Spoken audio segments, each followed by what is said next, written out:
the mind of the quiet dude. Mind, my mind, mind, Just the mind of the quiet dude. mind, my mind, mind, my mind, Quiet dude. mind, my mind, mind, Just the mind of the quiet dude. mind, my mind, mind, my mind, Quiet dude. mind, my mind, mind, Just the mind of the quiet dude. mind, my mind, mind, my mind, mind, my mind, mind. Just the mind of the quiet dude.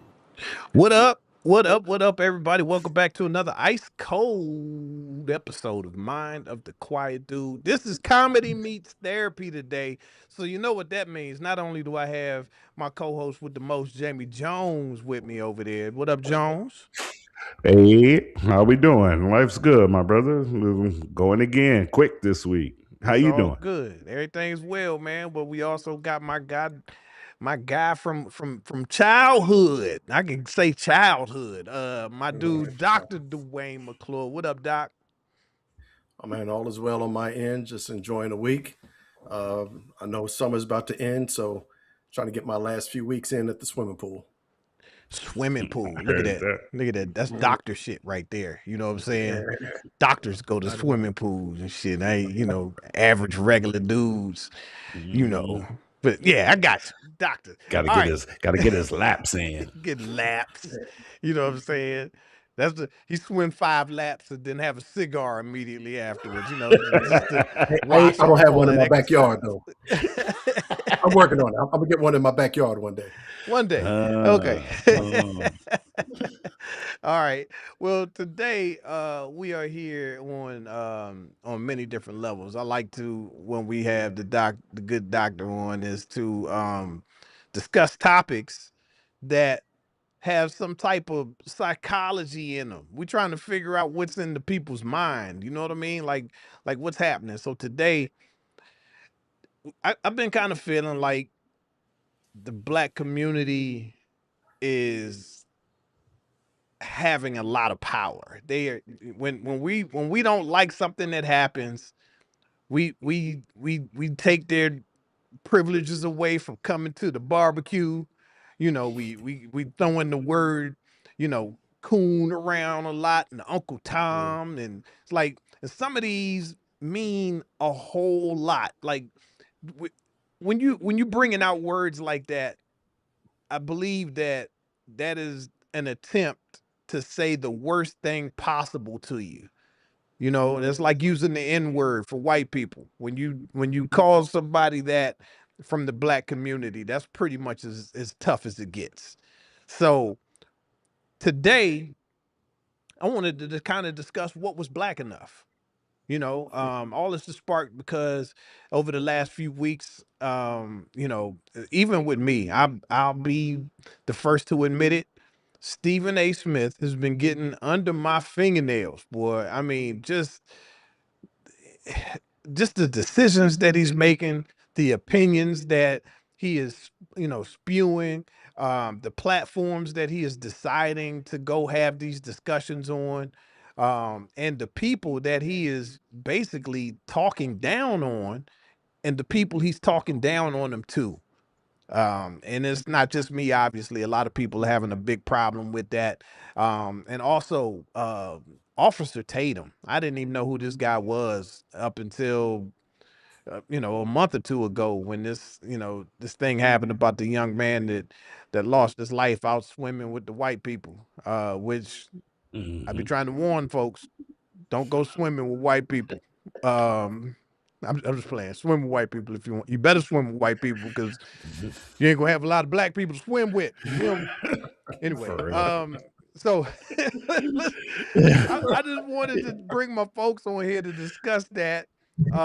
And obviously, not only am I bringing on Dr. McClure because he is a world-renowned psychologist, I am bringing him on because he is a classmate of Stephen A. Smith. They both went to Hey. Winston-Salem State University together. I'm not saying they were friends, but I'm saying they classmates. So Mhm. I I need you heard in that. on this discussion, man. I love it. Did you did you go to any basketball games? Yeah, hey, that's funny. We're gonna start right there at the deep end of the pool. Yeah. Yeah, with the P side of the pool. Uh, yeah, His so my illustrious hoop career. yeah, my freshman year, but back then you don't know one person from another in those moments. He was not the ESPN analyst that he has become over the last years and decades. But I do remember him as having one of the, I think, first bag phones that I remember someone having. I remember him walking around campus with a bag phone. If you can imagine that, for the young people, a bag phone, you have to actually walk around with like a suitcase with a cord and with the whole hookup to your ear to be able to send and receive calls. That's back when it was like Facts. 99 cents a minute to call Yeah. somebody. Yep. That For means real. that I had lots of money. I'm from Brooklyn. When Brooklyn people, yeah, I get it. Yeah, so Yeah. he was still a whatever. Then you know what I'm saying? Yeah. Yeah, He wanted to be seen. he was trying to be seen. Then Ooh, that's all that was. interesting. Yeah. Facts. So I got a couple questions that I wanted to present when it comes to that, man. That I think that would offer some good conversation. Um, First of all, Jamie Jones, what do you have an opinion upon, what you think might be driving him to do this? Is it him just being a contrarian? That's the good word, right? Is that what it is, or is he? Do you believe he really believes this stuff? No, personally, I believe Stephen A. Smith is corruptible. So I do think power can corrupt him because he wants power. So once he sees that he's getting validated for a certain thing, I think he would push all his chips in that way and go satisfy the boss at the cost of anybody, because myself is who's important first. So I believe that he is more of an opportunist than maybe an actual, like, I believe he's, for lack of a better word, gay for pay.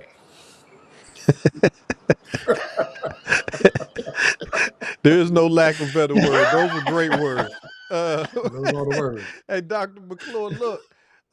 So do you think that the money and the power that he's gotten from being the number one watched show on ESPN, do you think that how can something like that influence your mind into changing your personality and voicing your opinions the way that you are? Is there what is the connection with that to psychology and how people actually think?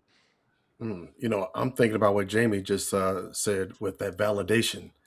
And I'm wondering, like, as we grow and expand in our careers, and validation is maybe coming from your neighborhood, validation is coming from your family, validation is Mhm. coming from your homeboys, your school, and then you start making more money.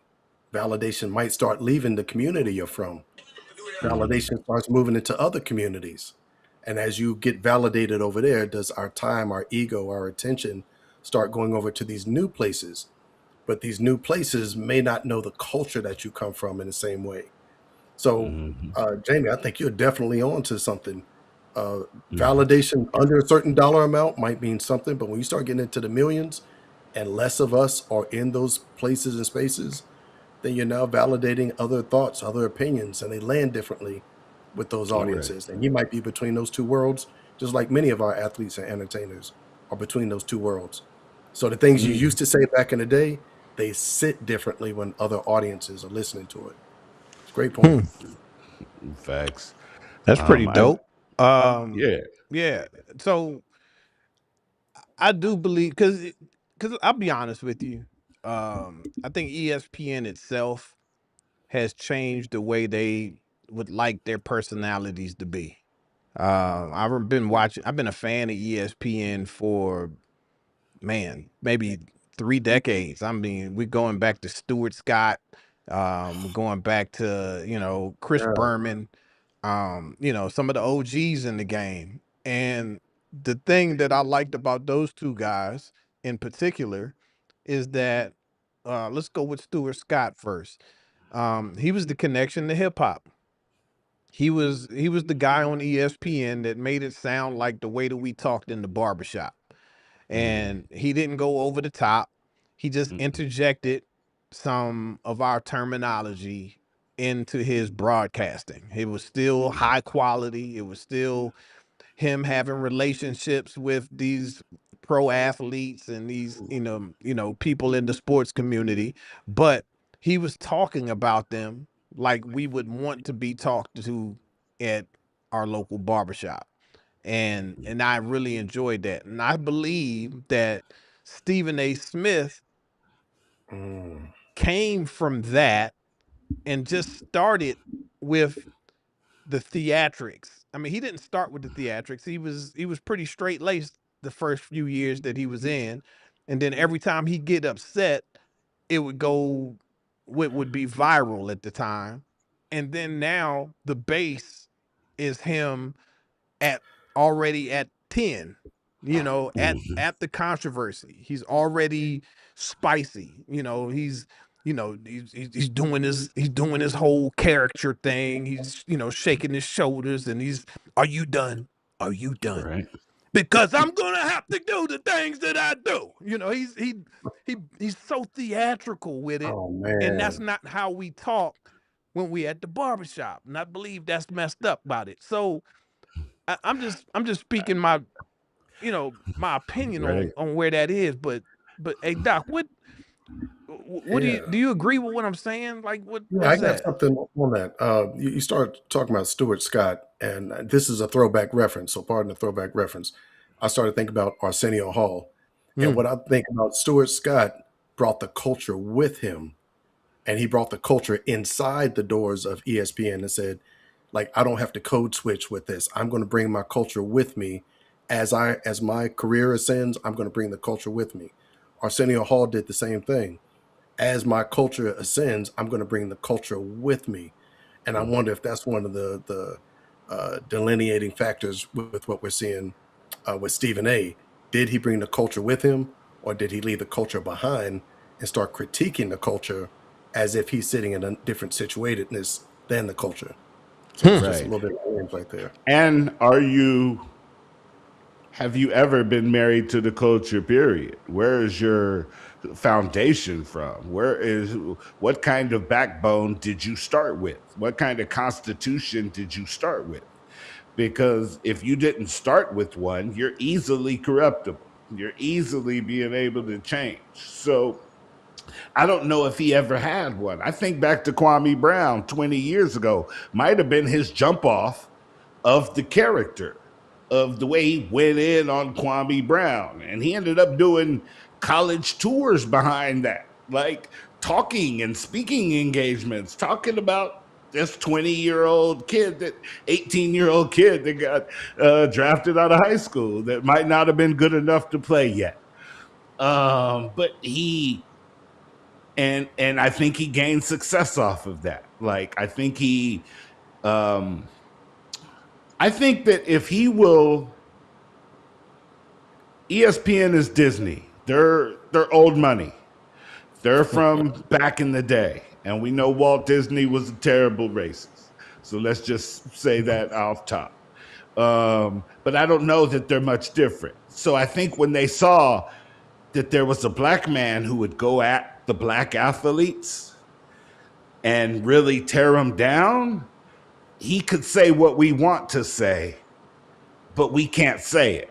We can't say these things. So if we got someone who looks like them to do that, then we'll reward the shit out of them. And I think that's the root of kind of his rise at ESPN. Like he is willing to tear down his own people and give some grace, seemingly, to others. I'm sure there's examples of him going in hard on some white people, but as a tagline, he doesn't go that hard on white people as he does as black people. He's really animated. So I do think there's a reward system that he's Mm. fell into over 20 years that he don't give a shit. And I think he always thinks we're going to be down because we love power. We respect power. as a culture. We put up with shit. The drug dealers, we put them on a pedestal. Even they're not good influences, but they have power in the name. They have the cars, they have the shit. So we are influenced by power. So they think that we're going to ride with him because he's the one with the power no matter what. And people want his position. Sorry to be long-winded, but that's kind of what I feel like we're coming into with bro. Okay. So here's a here's a question that I got for you, Doc. Um, somewhat in that vein. So if you're black, do you have a responsibility to look out for other black people when you are in the position that he's in? Or do you, kind of just let your opinions ride when, you see something, you just kind you know how it is when we be out there and you see some black people in the store, something messing up, and you be like, you don't say it loud enough so everybody else can hear it. You might go over there and be like, come on, bro. God, come on, man. So is it a responsibility to look out for black people or what do you think? I've been asking myself that question for years. First of all, for me, I do feel protective of the culture first. I do feel a certain guardedness to make sure that we're seen in a certain light. But that's me. That would be my politics. As Jamie was talking, I'm just trying to marry these two thoughts. Um, I once heard that you can get in the liberal line and try to ascend through those liberal politics up into the stratosphere, wherever it is, into the media, or you can get into the conservative line. Now, the conservative line as a black person is a lot shorter. So think about how many people are ahead of you that you have to play those politics around in the liberal line. And then you get into the conservative line, like, hey, I got one person in front of me. But you get in the liberal line, like, I got 10, 11, 12, 15, 20 different people that are vying for this spot. And I'm not saying people are conscious of that. Let me get over in the conservative line. But uh, does the attention move a little bit faster if you speak to some of those values over there? So, but yeah, I will also say this. There's an author, Neely Fuller, and he's not a psychologist or a therapist. He's just a guy that studies what he calls racism, white supremacy. And he talks about being on code. And none of us have figured out the exact strategy of how to ascend and move about in America. We're all trying to figure it out. And so, to some degree, I look at it, Stephen A is trying to figure it out just like the rest of us. And I don't know if he has a better answer to get him and his message to a top. And we've not seen the end of his career yet. What if he does a 180 on us and starts something incredible that brings on a whole media department, a whole journalism school, and he starts bringing more people behind him? So 20 years from now, he's not the only one. He's one of 20, 30, 40, 50. Maybe he's brought hundreds of people in. So we've not seen the entirety of his career. We're just seeing a snapshot of where he is in this moment. It's one thought. True. And a question for both of y'all: how do you Yeah. judge him? Like the stuff he says about black people on air, or the possible 25 black people that he got hired at ESPN? That makes a quagmire. Where are you? You know what I'm saying? Because he does do this stuff on air, He and does. it might be his umbrella by bringing the black people into the job. That might be his umbrella to the black community of it's cool that I say this stuff because I help black people away from the microphone. So He, it's like I know there's a lot of people that can give credit to some of their success to him in the media, in the sports media world. yeah, it's a bunch of them. It's Shannon Sharp. That's he calls him his big bro when it comes to bringing him in. Cam Mhm. Newton, he's brought in, and probably three or four more that Yeah, are very Jamel popular. Hill, Jamel Ryan Hill, Clarks, yeah. So Michael A. Smith, Yeah. like all of these people came in under his umbrella or probably through his reference. But mm, if you notice, none of them are still there. None of them. They gone. It got to a point Oh where my they God. wouldn't do the same That's things true. that Big Bro was doing and had to get out of there. You great talked about point. it in the drug world. At some point in time, it's like, all right, cool. You might give him a little baggie here and there to go get busy, and he get him some Jordans. But hey, bro, when it's time to when it's time to move some serious weight, you got to carry this pistol and handle your business when the ops pull up, and everybody ain't ready for that. So they had to, they got to dip, you know. That's a fact. That's a fact. That's a great point. Ain't none of them still there. And they're probably, most of them are doing good things. So it might have been Yeah, the springboard to getting to where they needed to be.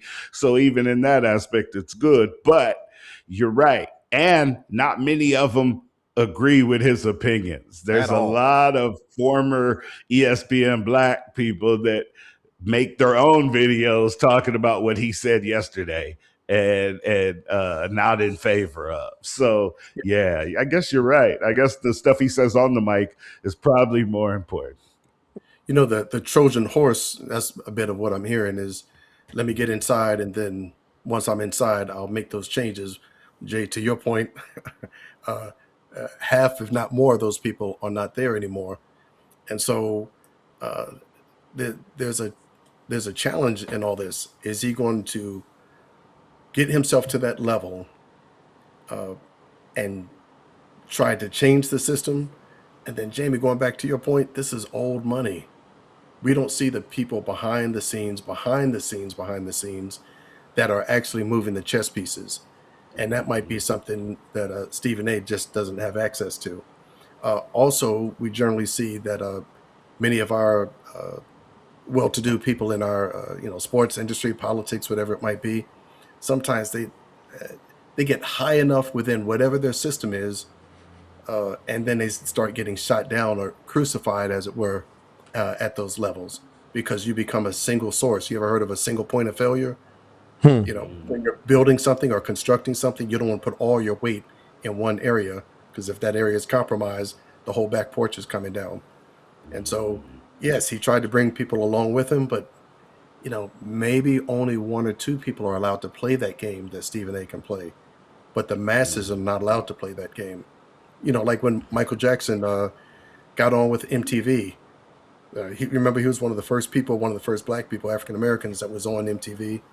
But eh, yeah, are you building enough of a platform that many others can come behind you, or are you a single source where the powers that be go after that single source and start bringing you down? I'd like to see our brothers doing more of building their own content because the technology is out there to actually do it. You don't need the same name brands that you once had. When Stephen A got into the field, there was no social media. That was the path towards ascending. But we see other people that are climbing, and they're climbing right through social media. The next generation behind us, they're not. I don't think they're even considering going through the mainstream. They're building their own platforms, Mm-hmm. and they're going to have numbers much higher than what you might be able to have by pursuing the old school paths. We're just older gentlemen on this podcast, but let's look at the brothers that are like 23, 24. They may not be aiming in the same directions and building resumes. They're building a resume for themselves and not for a Exactly. corporation. No, that's exactly right. And I look at guys like Perkins. Hmm. I feel like he's willing to do what Stephen A does. Hmm. I feel like he can ascend. He might not be the best orator or speaker or the most proper, but he is willing to go at us in a animated way when we make a mistake, when we do something. So I don't think Hmm. it's more guys that can't do. I think a lot of them guys were unwilling to do. So they had to go somewhere else because they were unwilling to do some of these things. I'm not just going to go at him. I'm not going to make it this narrative instead of what it could be. And they probably get passed over and don't get much airtime over a long periods of time. So yeah, I do think if you're willing to do it, you can probably come up. Got you. So Hmm. basically, that last chunk answered one of the questions that I had, and that question was, can someone help the black community in some ways while hurting it in others? and I believe that we addressed that. So another Right. question that I have would be, when does holding someone accountable turn into telling them what they're allowed to believe? Because you know this is this ain't bullying, but Kind of. this is a lot. If this was school and this wasn't, you know, if this was him trying to run for class president, and all of the people around him was talking about all of the stuff that he's doing to the people, and he still thinks that he's a leader and knows what he's talking about, but he's kind of shitting on people along the way. That's kind of the same. So if everybody's telling him, hey, you selling out, you Uncle Tom, and you're not doing nothing, and he keeps doing all of these things that are for black people, that are actually sitting in the space of the black community.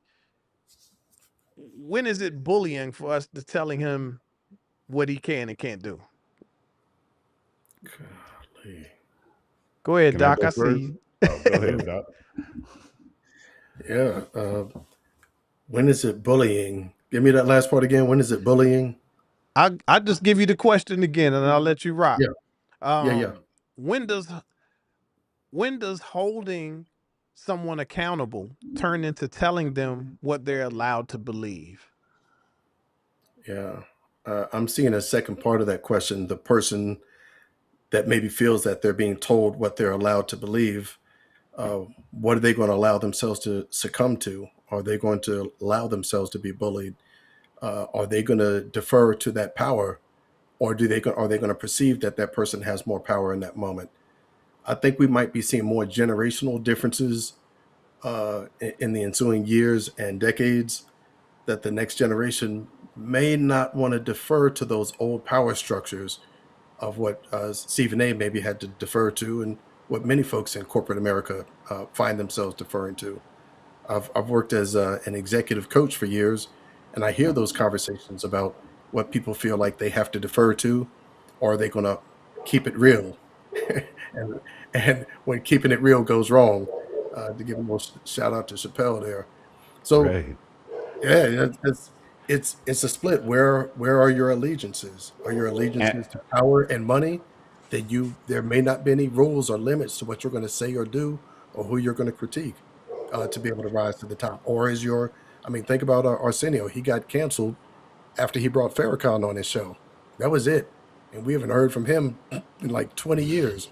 A little right. pop up here and there, because he ultimately sided with the culture first, as opposed to the power and the money first. So, what is a person going to defer to? Culture or power structures? And I think all of us are going to wrestle with that at a certain price point. I've heard comedians say, I've heard a comedian say, I'll never apologize for a joke because that means that person owns me now. Like, and they were using it metaphorically, meaning I have to, if I apologize, I'm acknowledging something, and I have to take it out of possibly doing jokes about this again. And so now, that's like when you see someone in the media upset the gay community or the Jewish community or certain communities. We don't even have to say who, but then they have to do the tour afterwards, like Kanye. They have to, like, so you have to change what you're saying now, and sometimes for a long time. Like, you have to keep kowtowing to the people that you harmed at some point or perceived harmed at some point.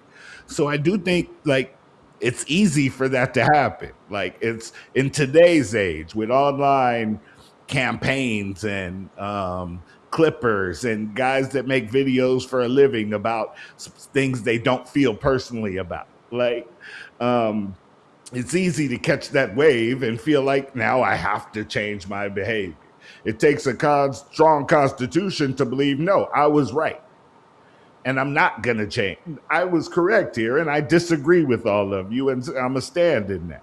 It's hard for someone to do that. It takes a lot of backbone sometimes because you might sacrifice some money. You might be Arsenio and not work for a lot of years. So, like, that's a tough one because in today's society, that is the way to punish someone, is to own them to that thing that they disrespected it. Now they have to be a salesman now for that thing they disrespected or perceivably disrespected. So I do think that's easy to happen, and I do think that's a slippery slope of losing who you are. Yeah, and to that point, I'm thinking maybe in this generation, people can bring the culture with them. They're bringing their own social media platforms. They've already built their millions of viewers, and so they have people that rock with them, that believe in what they have to say, and so as they can leverage that as they continue to ascend in their careers, because they've got millions of people behind them supporting them from day one. Uh, and maybe the whole approach is a little differently when someone is generating their audience from the very beginning, because people believe in who that person is, as opposed to an audience being manufactured for you, maybe through television and film, and we're putting you in front of the people to give you an audience, as opposed to bringing your own audience with you. So this generation can bring the audience with them, and then you can say what you need to say. There's always repercussions to what you can say, but if your audience believes in you, they might push back a little bit, and that's okay. And yet, if they still love you, they're going to rock with you, I believe. Yep, So, that's true. so how does that? Because this is two totally different things. Um, I believe where Stephen A. Smith has gone wrong with the black community is in a way different place than where Officer Tatum has gone wrong with the black community. I believe that Officer Tatum he came in hot. First of all, you know, it's tough enough with the black community in the police department relationship. That's already, starting off on shaky ground. And then when you have someone that is as boisterous as he is, that's criticizing how black people are acting when their interactions with the police department are, you know, not so nice. Um, we kind of, I think I hold him a little bit more accountable because he's in a position of power to where he could be an example. Like, we all know a good black cop, a black guy that's a cop, that's dope, that's not there for, not there for the bullshit. He's there to protect. He really got protection in his heart when it comes to especially the black community and how we're treated with his fellow officers. We know some of them, judges as well. And I'm just saying, it's. I believe he holds a different space in our heart when it comes to where we we couldn't bully Officer Tatum if we wanted to because he's a Right, cop. So we just and don't and like him. we don't pay him. Right. He's paid by white America. He's viewed by white America. He don't have nothing to do with us besides pissing us off in clips. He don't derive none of his bread. He get conservative whites to say the things they want to say. They got a black man to say them. So it's the same vein. He's destructive. And I think you're allowed to criticize your people if we feel like you love your people. Mm. I think if we feel like you're one of us, because I got uncles that talk shit about niggas all day, like these young niggas, drug dealers, these bullshit hip hop. But he got a black wife. He go to a black church. He's in the community. He loves the community. He just has a view of certain young people. Like, and he ain't wrong in his criticism because he wants better for the community. Like, I don't. Officer Tatum is just. This is how the black people are doomed. He's not trying to help. He's just trying to point a flag at what they do, and highlight our negative aspects without highlighting the good ones. So he's Yeah. he's easier to watch though, because Stephen A. We feel like a part of him loves black people. That's why it's harder, I guess, with Stephen A. That's why Stephen A. gets a little more, because Stephen A. does feel like a black dude. I give you that. Officer Tatum don't. He feel like a Yeah. white dude in black skin. Like he feel like one of them. Stephen A. It's a little more hurtful because damn, nigga, you know what we are. Like you're not far from us, but you are doing this dumb shit for pay. So yeah, I do think they're different. I don't know who's more dangerous. I do think they're both detrimental though. Good And Doc, what you think? I love that when you said, "Is the critique coming from a place of love?" And I think black folks are sensitive, not sensitive, negative, aware. That's what I mean by sensitive. Aware. I'm aware enough to tell if you're critiquing me, like it's a teacher. Think about teachers you had in elementary, middle, high school, whatever, and you could tell which one of those teachers really cared about you, and which ones that maybe just gave you the grade and just keep it moving. And the ones that poured into you, we are a relational people. We are like a communal people. We have shared experiences. And if someone's talking to me and they're correcting me, like, I can tell if it's coming from love. And I pull my pants up or whatever I'm supposed to be doing at that age. And if someone's critiquing me out of pointing the finger at me, as if you don't understand the culture, and I can pick up on that, and the culture can pick up on that, Jamie, you just nailed it for me. If the critique is not coming from love, it's seen as a criticism. That was my father. Yeah. My father was coach to all the little kids who didn't have dads in the neighborhood. So he's father figure to a lot of them kids. And he would get in their ass. Like he would be the firm voice in their life that they didn't have from a man. In certain times, he wasn't calling them every day, but on the field, he was the one black man holding kids accountable. And they loved him because they knew it. They knew he loved them. So they accepted him cussing their ass out, and he cussed at them like they was gangsters. But he knew they loved him, so it was something they would accept. That's where it kind of came. I love that. Even in therapy, when I'm seeing some of my clients, and a therapeutic hour is supposed to be like 45 to 50 minutes, and sometimes I'm talking like an hour 10, hour 15 minutes. I'm going like 20 minutes over the session. They're like, "Doc, you're giving me more time than what any other therapist is giving me," because I'm concerned. I care about the issue that you're going through right now, and they rock with me. Being a therapist is something where you want your clients to transition at a certain point. It shouldn't be something where they're dependent on you. And yet sometimes I have people that are staying a lot longer, even if they're checking in once a month and a half, once every 2 months, because that rapport and that relationship is there. Sometimes I can sit in session and just say, "I don't know if anyone has told you this, but I'm proud of you. I'm not your father. I'm not your daddy or your uncle. And the way it's received is much deeper. And I can't sit there from a space, and I can also hold them accountable, and I can critique them. But if it's coming from a place of, hey, this guy cares about me, he's concerned about me, and so this critique is coming from some kind of love, care, and concern, they can hear it. And our culture is highly sensitive when someone's like, if a teacher is addressing us with love, care, and concern, we'll listen. If the police officer is talking with love, care, and concern, we'll listen. But like, when I can hear a Candace Owens, I can hear her. I can't always hear the love in her critique. I hear the critique. I don't always hear the love.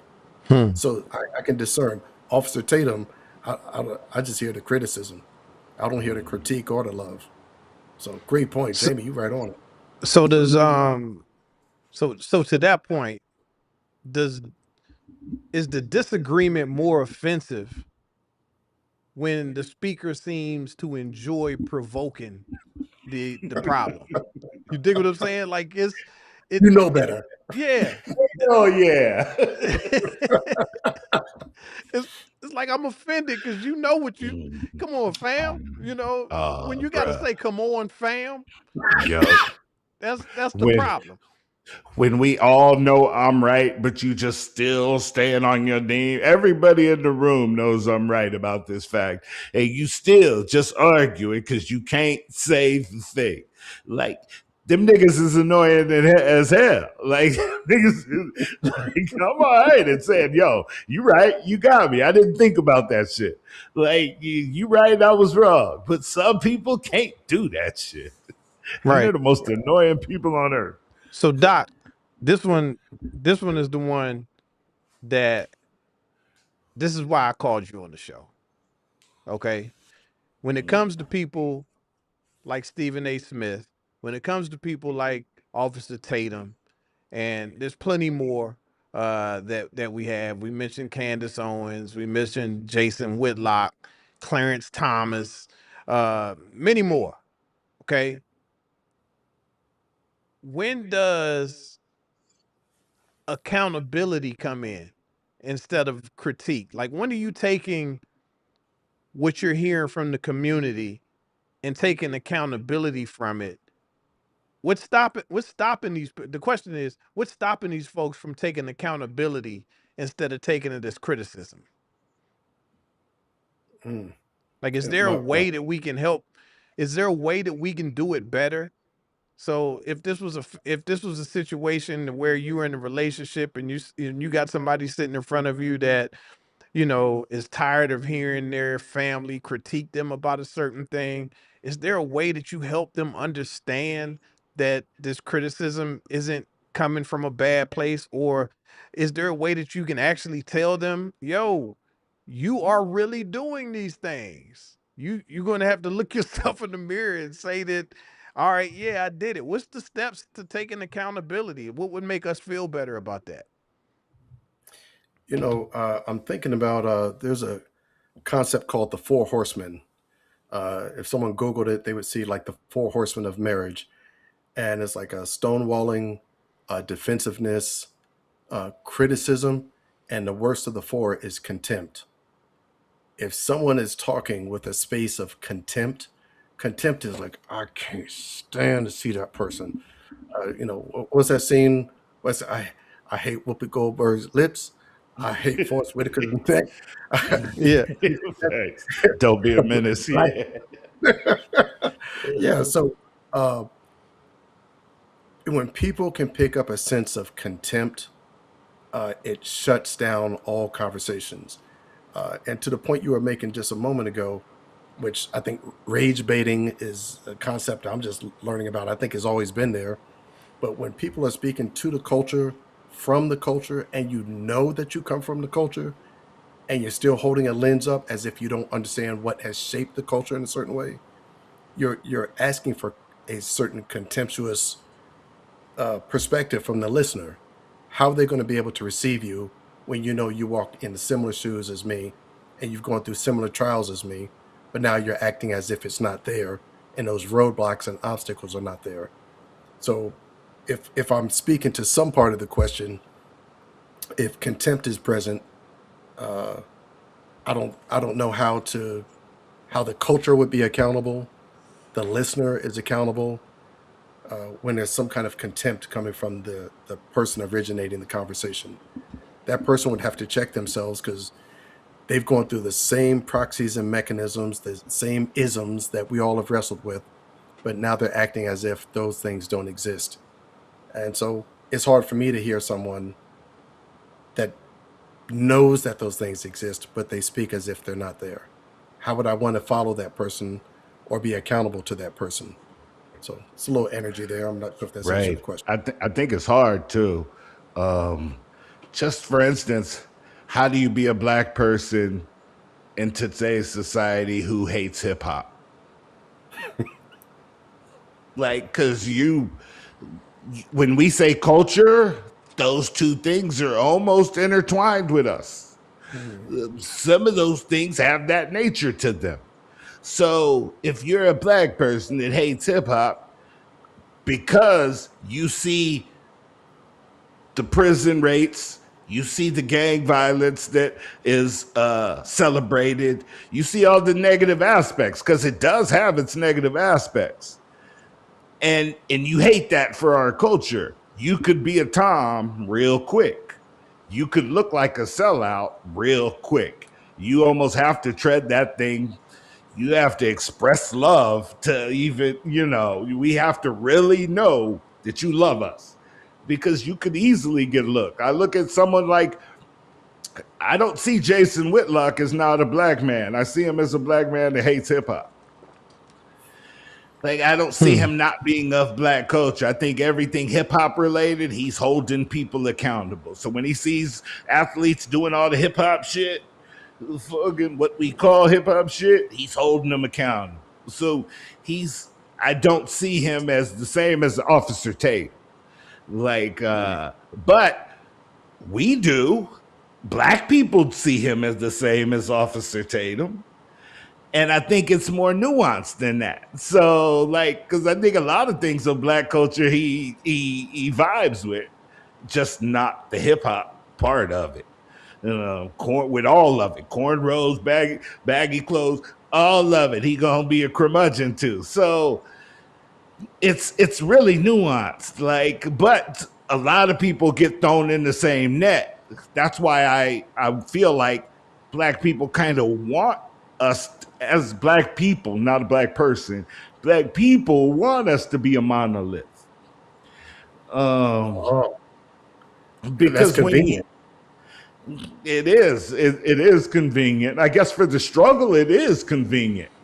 And I think some economic unity needs to happen. I think some, that part needs to happen. But it's easy to get thrown into that net. So I see some people like Candace Owens even and Jason Whitlock. I see them as not liking hip hop culture.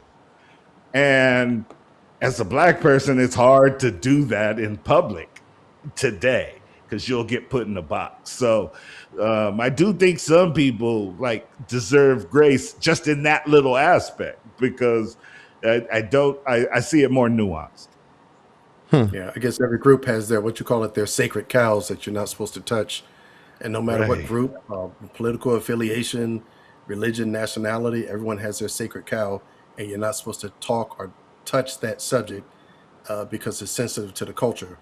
And here's the thing: some of these people know what the sacred cows are inside the culture, and maybe know how to push buttons on that. And there's all kind of algorithms and views and money behind speaking on those things that are sacred cows to the culture.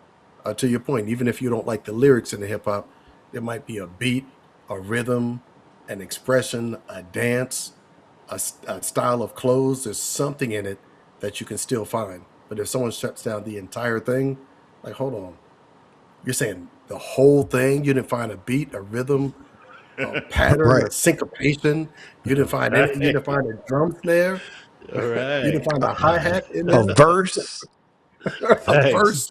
This is poetry, baby. Come on, This is fall in. poetry. So Yeah. I hear you, man. So I got two more good questions. Then we're gonna be running up on an hour here. Let me look and see first of all what we got going on from the community here. We got a couple people watching. What's up to everybody that's watching? Boy, there goes some comments in here. Lord have mercy. I hadn't even looking. Okay, good. So what else I have is if you was to talk to Stephen A. Smith, Doc, and try to make him understand what's making us so upset, what would you say to him? That's your classmate, bro. Yeah, I like that handoff right there. It was real smooth. It was a bounce pass. Right in my chest. You can critique. You can lean in. You can push on the algorithm. You can get the views. And yet everybody wants to come home. At a certain point, everybody wants to come home. Everybody wants to be spoken highly of at their wedding or at their funeral. And the people that are going to be acknowledge you in those moments are going to probably come from the people you've known throughout your life. So lean in, say what you need to say, bring the culture with you. Uh, bring them behind the cameras, bring them in front of the cameras, and build your audience. We're in a different day and time. Uh, we don't have to be as beholden as we once were, that there's only one person that could be at the top. Those are very old kind of plantation style politics, to have the one person at the top. Bring people along with you so you don't have to be there by yourself. Critique out of love, and hold everyone accountable. Don't point the lens only at one group. If that group is down at the bottom, as many could say that's happening to the black culture, then point to the things that have also pushed that group down at the bottom. Speak to both sides of the issue if you want to really bring the culture with you, because the culture knows there's two sides of a coin. And if you're only speaking to one side of the coin and not the other, that's problematic. And people are going to notice it, and you're going to lose your audience. And that's like anyone that's trying to ascend without their culture. Yeah, I I would like it. say watch out, try to play that game of pleasing master. um, because like he never sees you as an equal. And a lot of times they get done with you and take their wealth back at the end, i.e., a Bill Cosby type. The type that play the game, they're easily disposed of. So you got to watch out playing that game of putting all your eggs in Massa's basket instead of keeping some sort of grip on who you are as well, and some kind of um, grip on what you are as well. So, like, yeah, that game is hard to play. They give you the wealth for doing their bidding, but then a lot of times they take it back in the end. So a lot of times you don't end with that legacy. You end tarnished in some sort of way, because all the trouble they hid from you for 20 years when you was getting in trouble and they was covering it up with their power, they have the whole list at all times, and they pull that stuff back out, like i.e. Bill Cosby. If whether you think he did it or not, these crimes are 30 years old, 40 years old in some instances, but they was written down on somebody's list. And if you believe he was trying to buy NBC at the time or making big moves in their domain, then you can see how some of this can happen. Puff Daddy suing a 200-year-old liquor brand that is, by all definition, old money and part of the families of controllers on this earth. So he said, "I'm gonna sue y'all for being racist, for not putting my Ciroc in more in white clubs and white venues. You're keeping me boxed into a place." They said, "Okay, you want to try to play? Here, let's play. We're gonna before by the time we get to the court, you're gonna be the most tarnished person ever. We know everything you've been doing." So I have a constitution, like, blue collar rich is better sometimes than white collar rich. So remember that, please, people out there building a thing. Okay. Good point. Well, look, I think we had a good positive conversation about and it's being productive. This isn't supposed to be all about just pointing the fingers. It's just like we want to identify um like are we bullying these people with these platforms to be like us? And I don't believe that's what the case is. I believe that we're literally speaking our mind. Like, if you say something or do something that we don't like, we say it. We don't just say it to you, we say it to everybody. But you the one that's taking so much, you taking it personal when I say it to you. See, I say that shit about everybody. I look online, I get mad for hours a day scrolling and seeing how the police are messing with black people doing something. I get all worked up and the algorithm feed me 9, 10 more of those.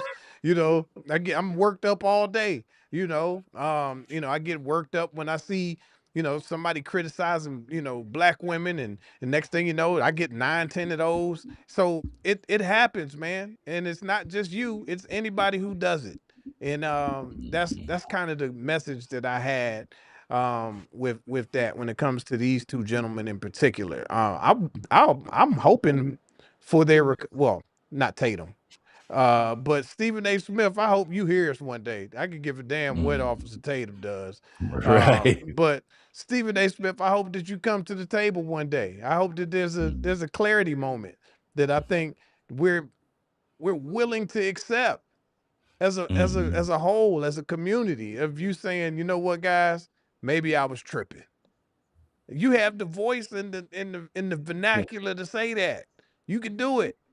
And that's all we looking for, is to say, all right, maybe I didn't see that one the right way. Maybe I called that a ball and it should have been a strike.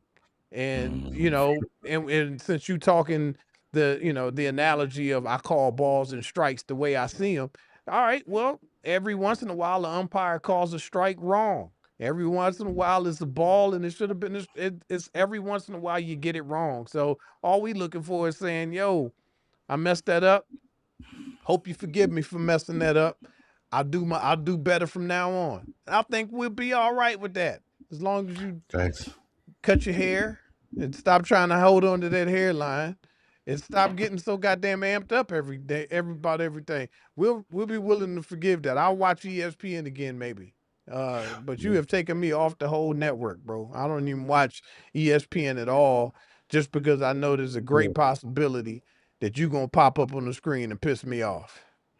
We never really talked about the NABJ kind of situation that happened. He talked shit about them. He talked shit about some black women. They gave him the thumbs down. He responded. Um, what'd you think about the response and the accusations from the NABJ? Did you think, was anybody right here? Because I kind of feel like both of them was wrong. Yeah. All I know is that he got the thumbs down. I saw a little clip of him saying, I'm going to double down. This only makes me stand more so, 10 toes down, more so on my platform. And I'm just going to bring it even harder now. As basically what I took away from like a little clip that I saw of him earlier, either today or yesterday. Yeah. But yeah, I don't think he's going back down. Maybe his personality is just to keep going. If we really look at it, the psychology of it is when people are most triggered, they're most likely to double down on a success script. And those success scripts are those things we formed about ourselves early in life.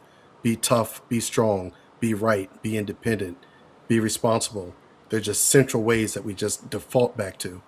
And maybe his is like I'm going to be right, I'm going to be strong, I'm going to be tough, because I never want to be seen as weak, and I'm not going to back down, just like some of the psychology underneath in that moment. I thought that I hear you saying that, that they were both kind of wrong in that situation. Here's what I took it as. I took it as, this is an organization that you are a part of us. You are a part of us, man. And Hmm. from our fraternity, if Hmm. we can't tell you that we don't agree with what you're doing and maybe you should reconsider some things, we're your direct group. It's a fraternity.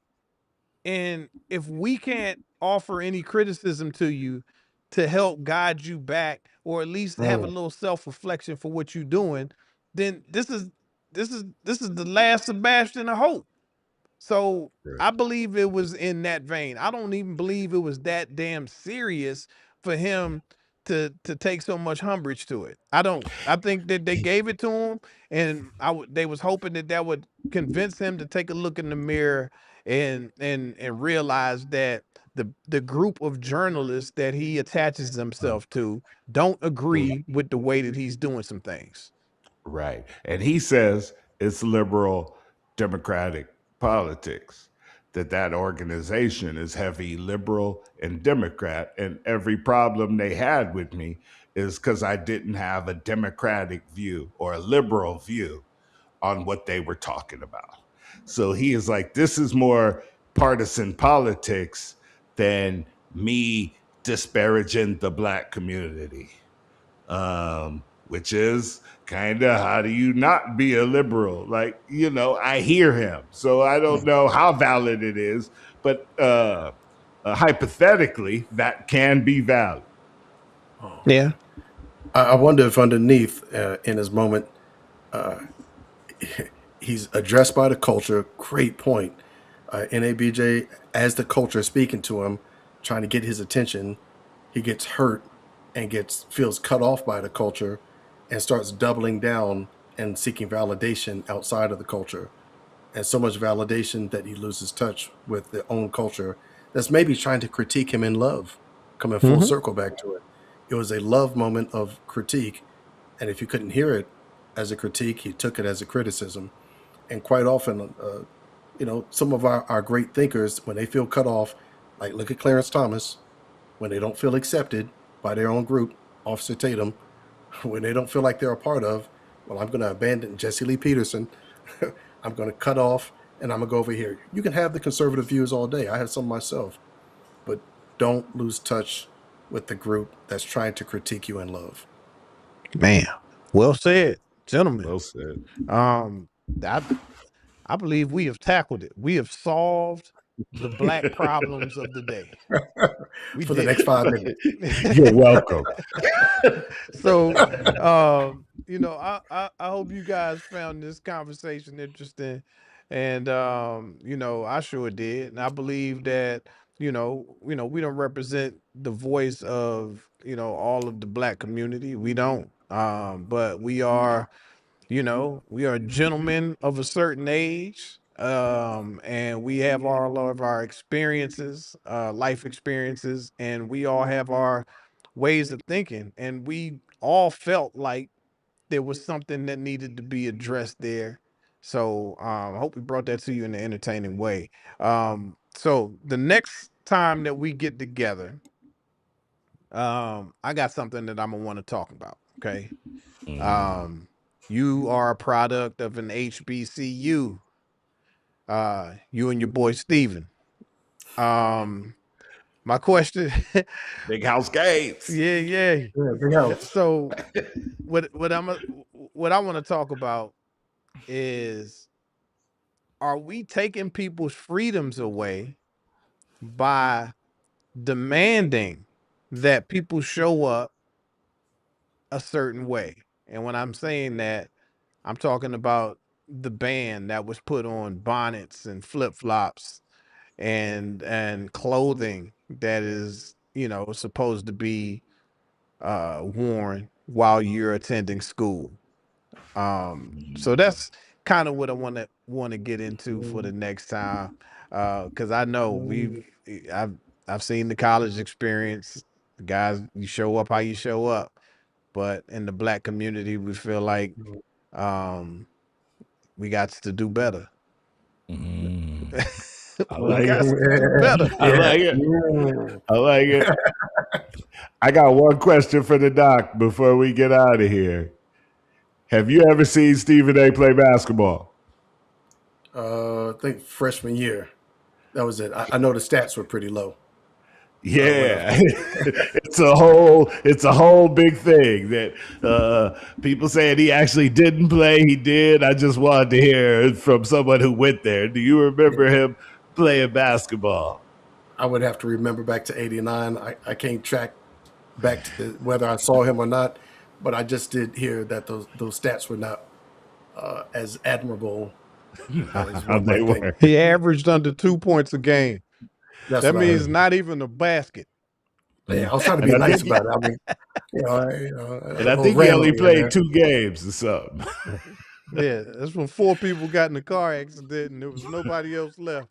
Anyway, let me stop messing with that man before he messed Yeah, around and that's my find this rant over there. podcast with 9 views on it, and he's the 10th one, and we'll be on ESPN next week with him Let's talking about go. us. Let's go. All right. Well, anyway, this is Mind of the Quiet Dude. This is Comedy Meets Therapy. My name is Jay Phillips. I'm here with my partners, Jamie Jones and the good doctor, Dr. Dwayne McClure. Until we meet again, everybody, I hope you guys be great out there because it's available. Why be good when great's sitting right there? Go on, do that. Y'all be great. I'll see y'all soon. One love, all right? Let me hit some music and then we can get on out of here. There it Peace is. and There's the love. Peace music. and love. Peace and love. We out. The mind of the quiet dude. Mind